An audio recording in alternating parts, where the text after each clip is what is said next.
This episode is brought to you by The Guarantors. Facing rising renter fraud? Don't let fraudulent applications compromise your financial stability.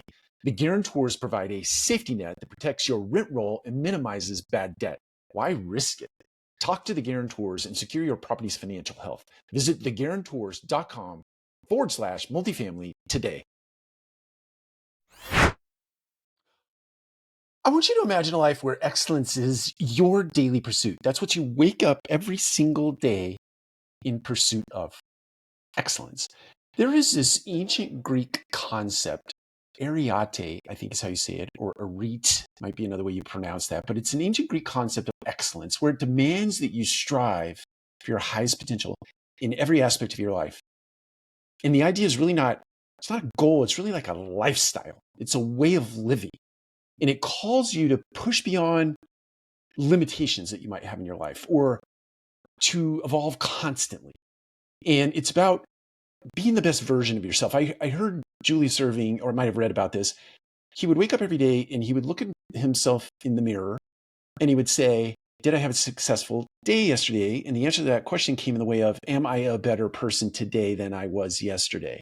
So when I look in the mirror this morning and I reflect, am I better today than I was yesterday as a result of decisions I made, things I did, so on and so forth? So is that happening every single day of your life? And so when you refuse to embrace mediocrity or less than excellence, you can work in that direction.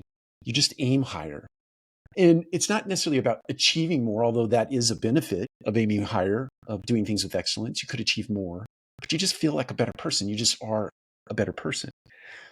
One asterisk, it's not about perfection.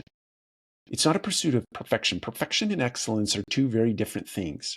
And we'll talk about perfection in a different. I think that sometimes is destructive, but this is just committing to getting incrementally better every single day as a result of the decisions that you make, the behaviors that you show up with in a circumstance, just a little bit better every day. So 3 takeaways.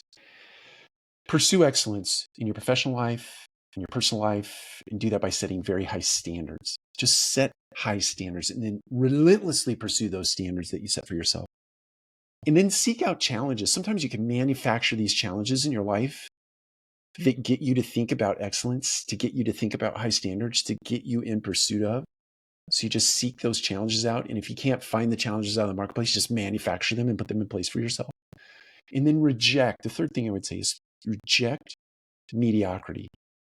It's, can't remember I think it has to do with character, but what you do when no one else is watching, that is the area of your life where you can exercise mediocrity pretty easily, pretty simply. It's very easy to default to mediocrity when you are alone and no one is watching. You're out in the arena and there is no audience to see what you're doing. No one there to hold you accountable. You have to hold yourself accountable to not accepting mediocrity. So I would just tell you, embrace this idea of a REITs or Ariati, however you pronounce that, and just really commit to continuous, relentless self-improvement so you can show up to being a better person in the world than you were yesterday, for your benefit, for the benefit of others, for the benefit of large organizations, for the benefit of your community. Take care. We'll talk to you again soon.